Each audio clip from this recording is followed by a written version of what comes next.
Good evening, Ubay. Good evening. Good evening, Milena. Good evening. Thanks for joining me at such in such sort of a difficult and I guess busy period for you both. Obviously, what we're going to talk about tonight is sort of Israel's unprecedented attack on Palestinian human rights, civil society organizations. I'll quickly introduce you both. Milena, you are the International Advocacy Officer at Addameer Prisoner Support and Human Rights Association. And Ubay, you are the Director of the Bisan Center for Research and Development. Yes. Both of your organizations on October 19th were designated terror organizations by the Israeli Minister of Defense, Benny Gantz. Alongside your organizations, you can also find Al-Haq, DCI, Defense for Children International, the Union of Agricultural Work Committees, and the Union of Palestinian Women's Committee. Maybe I missed one actually. Wait, Bisan, DCI, and both. I don't think you missed someone. I didn't. Okay. But so this decision had the effect of effectively criminalizing the organizations, their staff members, and their work under Israeli domestic law.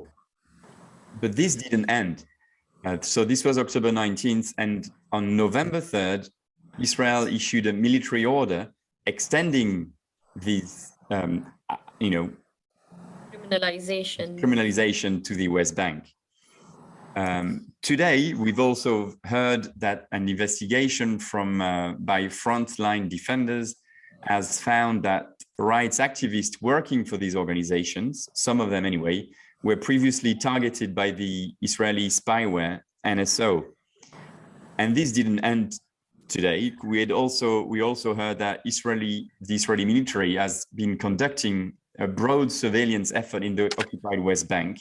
Some soldiers are calling it the Facebook for Palestinians.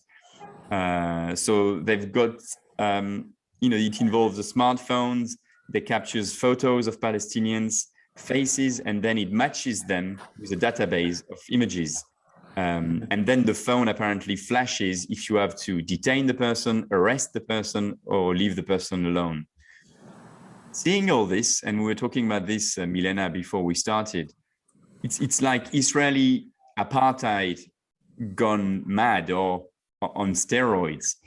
So anyway, I wanted to start by asking you both, what was your initial reaction when you heard the news about the criminalization of your organizations? Maybe I can start with Milena. Thank you. So the first time I heard the designation about the 6 organizations, it was two feelings that are completely the exact opposite of each other. At first, I was extremely shocked at this bizarre and arbitrary decision by the Israeli occupation, because it was 6 leading Palestinian human rights and civil society organizations. We're talking about 6 organizations that cover all the aspects of a Palestinian life. For example, we have an organization that works with Palestinian prisoners, an organization that does research and development reports, an organization that works strictly with children, and another that works with Palestinian women. And then we have Al-Haq as well, that works on international issues and violations by the Israeli occupation. So the shock came from the absolute sinister decision that the Israeli occupation decided to take on. But the other feeling was absolutely not shocked, and I felt like this was expected, and we did see it coming. Our organizations have been demanding accountability. We have been reporting all the documentation by the Israeli occupation and all the abuses and violations of basic human rights. We've been contacting the UN and representative offices and many elected officials to take action against this increasing threat against civil society organizations. But we have seen no action on ground. And we do have to bear in mind that this designation comes in the context of Israel enjoying a whole field of impunity, and no association or no relevant party or third state is willing to genuinely hold it accountable. So at first instance, the feelings are mixed. Either we were very surprised and shocked that it's 6 leading Palestinian civil organizations, but later we did see it coming. The director of the Health Work Committees, which was also designated as an unlawful organization, is Shada Oude, a 61-year-old Palestinian human rights defender who is now sitting in Damoun prison under harsh conditions and arbitrary detention conditions because of such similar attacks. We have seen travel bans on human rights defenders. We have seen smear campaigns against the credibility of these defenders as well. So in a way, such actions were leading up to such an arbitrary measures. And as you mentioned, it's like apartheid on steroids, because there's no one holding it back, or at least showing Israel that it should be accountable. Like, it's all based on a political decision in a way. Thanks, Milena. Ubay, so same question in a way. When you heard the news, what was your first reaction? Well, my first reaction was disbelief. I guess that what I thought is that they have gone crazy. The first time I heard it from news reporters that were contacting us and telling us, what are your comments on this? So when I saw it, I told them, okay, I have to check this out and come back to you. There's a feeling that everyone in the world gets or knows what's you're being charged with, what you're being accused of, and you're the last person that finds out that. And this is the fact for us in both situations. When they announced us as terrorist organizations according to the 2016 Israeli terrorism law. It's not an anti-terrorism, it's a terrorism law. It's designed to crack down on human rights defenders. Or the designation, the military decision, which came to the public yesterday but was signed on Wednesday actually, declaring that the 6 organizations are unlawful. They actually declared 5 because Al-Haq was declared back in 2020 as unlawful. Thanks, Ubay. I wanted to say something as well, because it's important to say that this is not really coming out of the blue, right? I mean, over the past 5 years, under pressure from the Israeli government and pro-Israel organizations, anyway, multiple European governments and private foundations that provide support and funding to your organizations have conducted extensive audits of each of the 6 organizations. And none of the audits or none of the countries found any evidence of foul play by your organizations.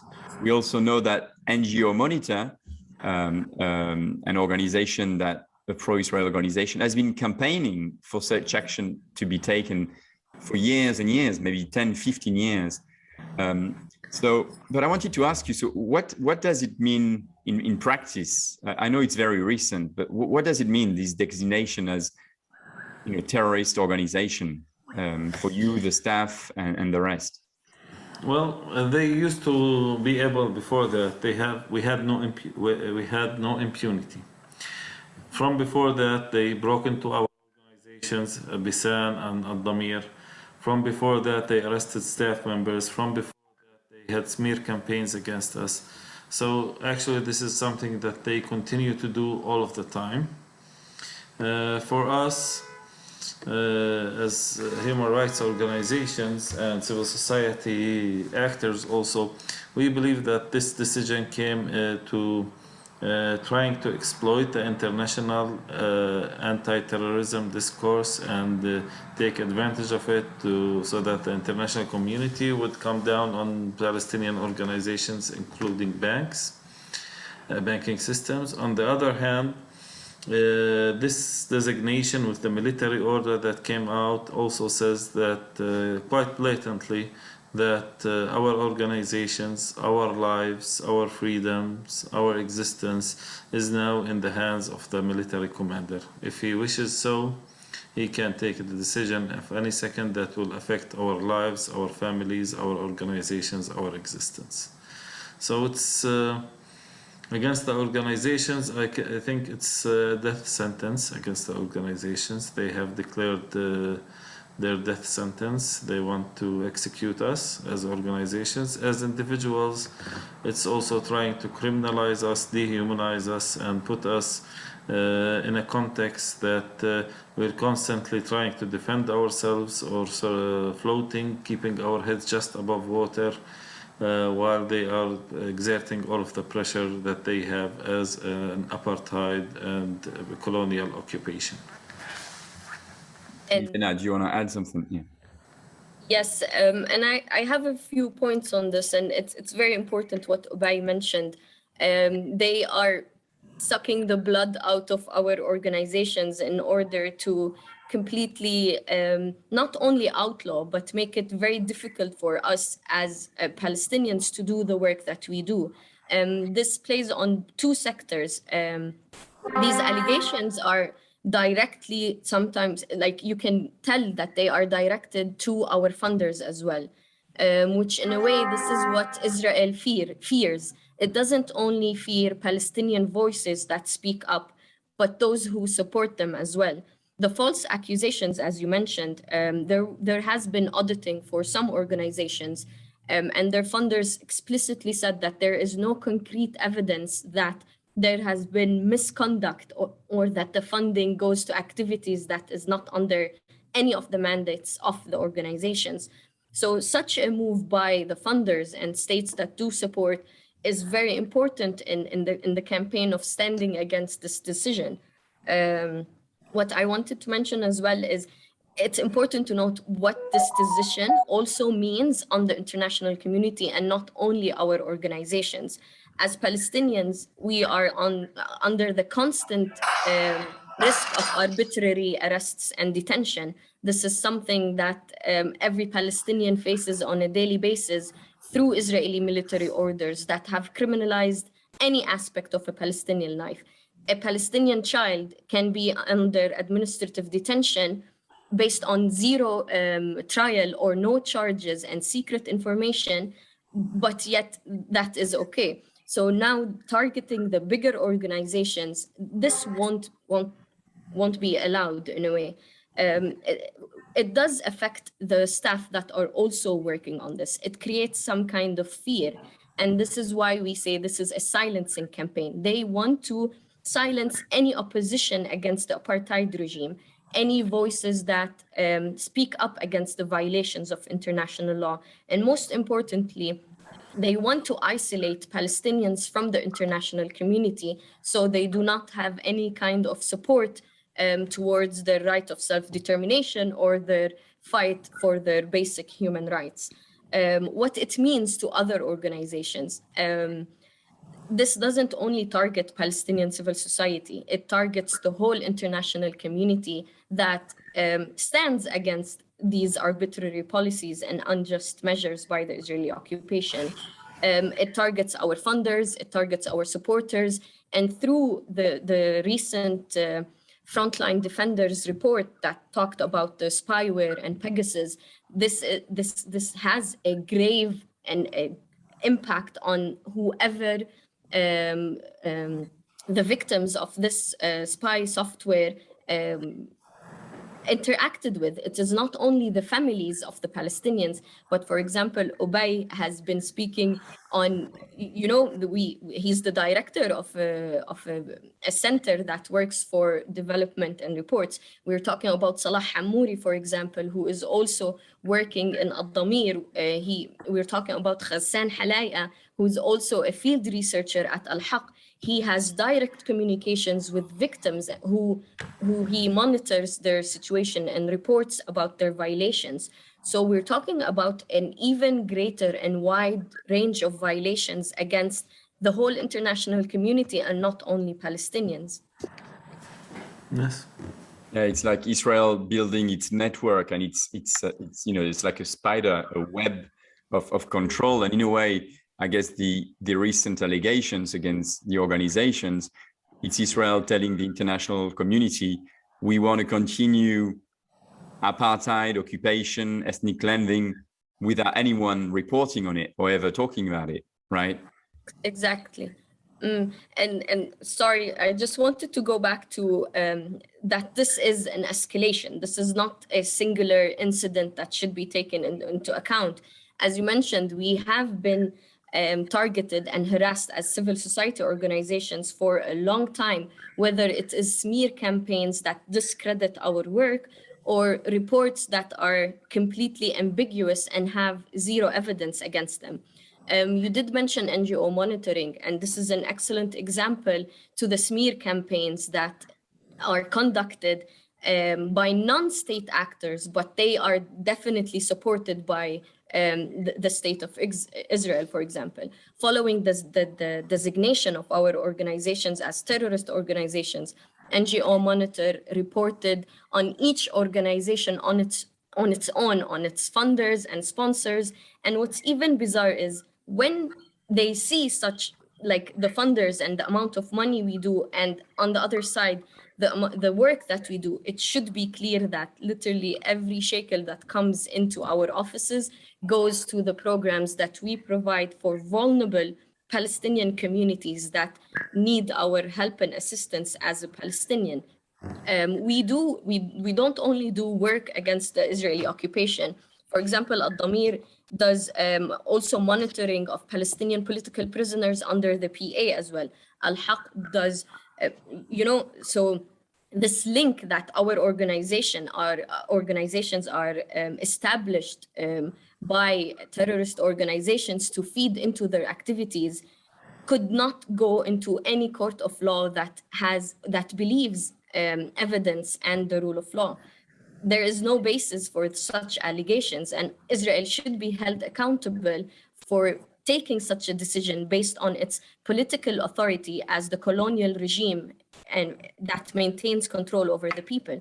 This is literally the crime of apartheid, maintaining control over the occupying people and not allowing any form of human rights to be implemented for them. Thanks, Milena. I want to talk briefly about, this designation has come with what Israel calls secret documents or secret evidence. They have released a 74 pages dossier that they have sent to funders and European countries. Both the Dutch foreign minister and the Belgian economic development minister have publicly said that Israel's allegations against the 6 groups did not contain a single concrete piece of evidence. So I'm just wondering, if you build a case against 6 organizations, you want to present the best case as possible. It looks like Israel doesn't even care. They sent a 74 pages dossier with actually nothing in it to the international community. So I'm really trying to understand what Israel is doing. Is it about Israel impunity sort of reaching such a level that actually they do not really care if they have to prove a crime or not? I don't know what you think, maybe Ubay. Well, I think it's the sense of impunity. There have been several autonomous audits done by European countries on the highest levels, and not just European countries. I would like to take everyone back to the case of Mohammed Halabi back in 2016, when he was charged by Israel of siphoning millions of dollars and diverting it to Hamas, although the World Vision budget in the entire JWG, Jerusalem, West Bank and Gaza, wasn't even in the amounts that they have declared, but nonetheless the Australian government did a forensic audit in Gaza, and they found out that every money spent was accounted for. So this is, I think, something that because of the failure of the international community to act on the case of Mohammed Halabi, he's now spending 5 years in jail, and the Israeli authorities have no evidence against him, and they are trying to bargain with him, telling him, just say you're guilty and we'll set you free. and he's refusing to do that. So it's quite Orwellian reality we're living in. As for the allegations against the organizations, they are stupid. They are not legal allegations. Their so-called evidence has been reviewed so many times by third parties and dismissed as propaganda. And I think that Israel and its far-right government have a sense of impunity and a sense that they can get away with everything. So this is what they are practicing right now. And this case for the 6 organizations is going to resonate globally. What comes to my mind when we are being attacked as civil society is the famous poem by Martin Niemöller, when he said that first they came for the socialists. And I did not stand because I was not a socialist. And he goes through the process, and in the end he says, when they came from me, there was no one left to stand with me. So I think this is something for all progressives around the world, for everyone that believes in human rights, for everyone that puts any emphasis on the respect for fundamental freedoms. I think it's a time to act globally, pressure your governments, to hold your governments also accountable for their agenda of so-called, especially in the West, so-called human rights foreign policy. So now is the test. Actually, the Security Council is now holding a discussion as we are having this meeting, and hopefully we'll see action from there. Because anything less than a strong action is, I think, amounts to being complicit in the Israeli crime. Thanks, Ubay. Milena, before you actually, I guess you want to reply to this or react to this, I want also maybe you to comment on Israel's use of secret evidence and secret documents, not only in this case, right? This is a tactic used constantly, mainly to keep Palestinians under administrative detention, which means like you stay in jail, we've got secret evidence that no one can see, but with this, we'll keep you in jail sometimes forever. So I know Addameer works with prisoners. So can you comment on the use of secret evidence by Israel? And then maybe can you react to what Ubay was saying about the international community?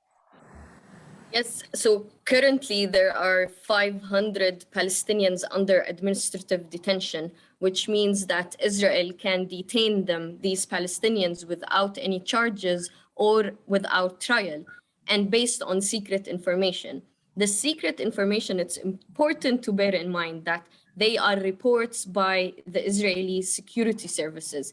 These are not evidence-based. They are reports that Israeli soldiers write on their own to express how this person imposes threat on the security of Israel. There is no actual evidence or trial or charges. So the detainee, and it starts for 6 months and it can be renewed indefinitely.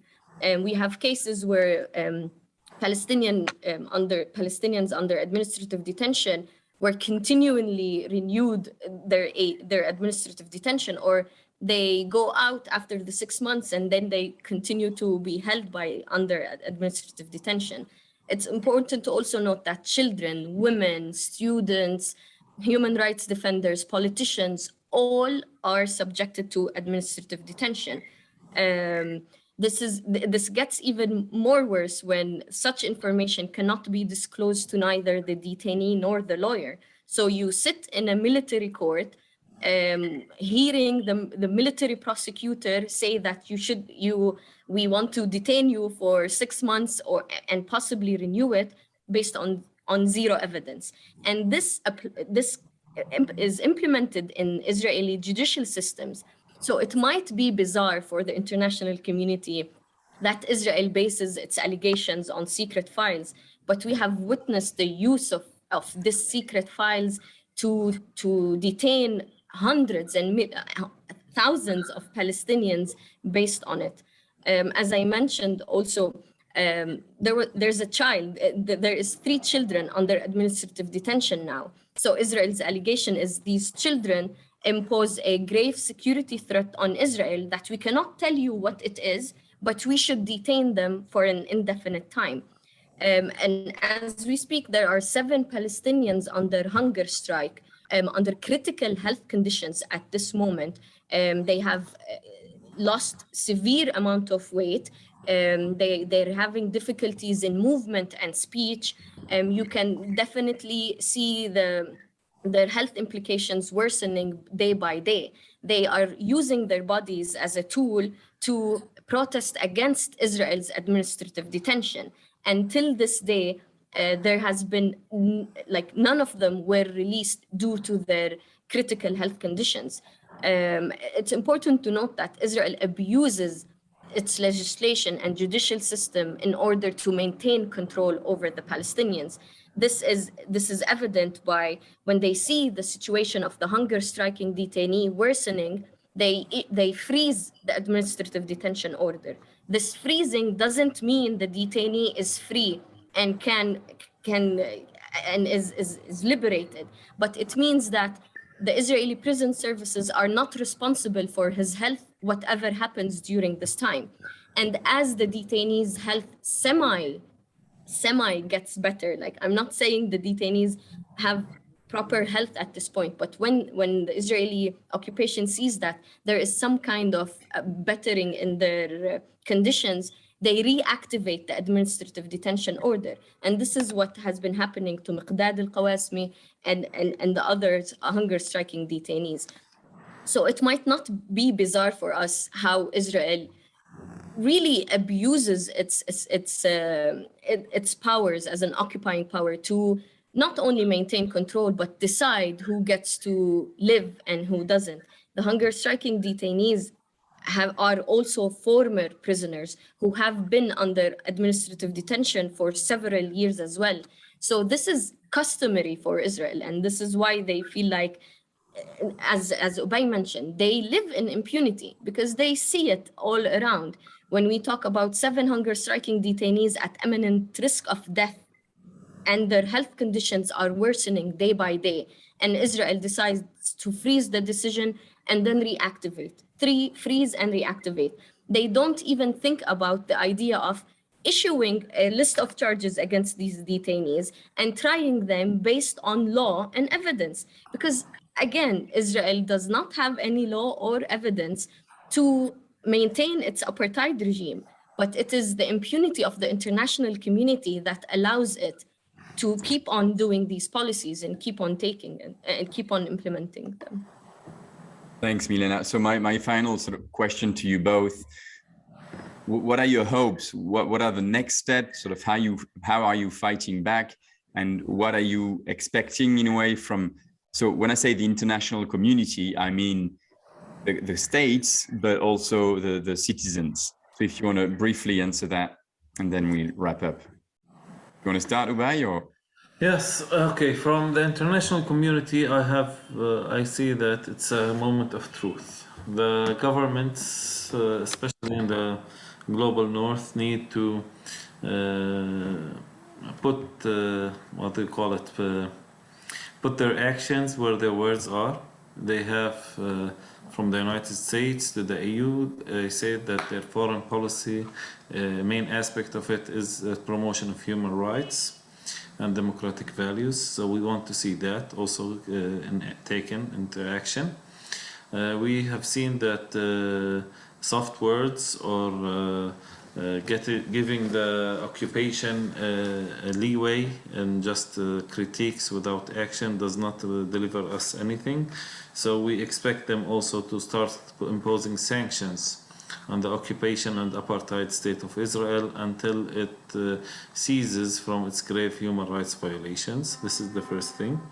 From the people in the world, especially organizations that are there, especially in the global north where many of our partners are, we would appreciate the continuation of the cooperation between us and them, a continuation of the promotion of the what's happening in Palestine, telling others of the research the organizations are doing or of our work on the ground, and pressuring their politicians I encourage everyone in the United States to get down and write an email to his congressman or congresswoman, and everyone in the UK, European Union, find your members of parliament and write them an email telling them, demanding for action, asking them what have you done in order to support Palestinians. I was just checking the email of the organization. We've been receiving marvelous letters of support from all over the world, from the UK, from Belgium, from Canada, from the US, from Africa. I was just before this recording, I was just talking to a radio in South Africa that wanted to know what's happening in Palestine. So I think people are mobilizing, but we need more pressure. We need more action. So, and it's this time it's time for action. My words for everyone also around the world, and hope those resonate, I'm quoting the great Desmond Tutu. He said, if you choose to remain neutral in a situation of injustice, then you have chosen to side by the oppressor. So everyone has a moral choice right now. Thank you. Many thanks, Ubay. Milena, I guess you'll have the final word. I should have given it to Ubay because he concluded on an excellent note and covered exactly what we have been campaigning for. It doesn't matter where you are or who you are, whether you're part of an organization or you are an individual, you do have a responsibility to stand up with the 6 Palestinian civil society organizations. And when I say this, as Ubay said, there has been lots of statements of solidarity pouring into our inboxes and emails. But at this point, we see the solidarity and we feel the meaningful solidarity. But we do need affirmative action to support these statements. When we say stand with the 6 organizations, we don't mean stand with Addameer, Al-Haq, Bisan, PwC, and the Agriculture Work Committees and DCI. We mean stand for justice for the Palestinian people, stand for the right of self-determination, stand for the 6 Palestinians under hunger strike, stand with the 6 Palestinians in isolation after their recapture. We do want the international community not to only focus on the 6 organizations, but to focus on the Palestinian causes as a whole. And it's important to continue the work, not if Israel decides to revoke the decision, by day and night, Israel decides who is terrorist or not. We should hold Israel accountable for the various violations of human rights, and not only this political decision, an authoritarian decision that they took against our organizations. Yes. Thanks, Milena. I just remind people that Milena Ansari, you work with Addameer, and Ubay, you work with the Bisan Center. Thanks again for to you both. Stay strong, and I'm sure. I mean, we know that the people of the world are supporting a free Palestine. So the sort of history has taught us that oppressions don't last. Sometimes it's about decades, but at one point or another, being Israeli apartheid, South Africa apartheid, or something else, oppression falls. So I'm sure I'll see you in Al-Quds one day, in a free Palestine. Thanks again. Thank you, Frank.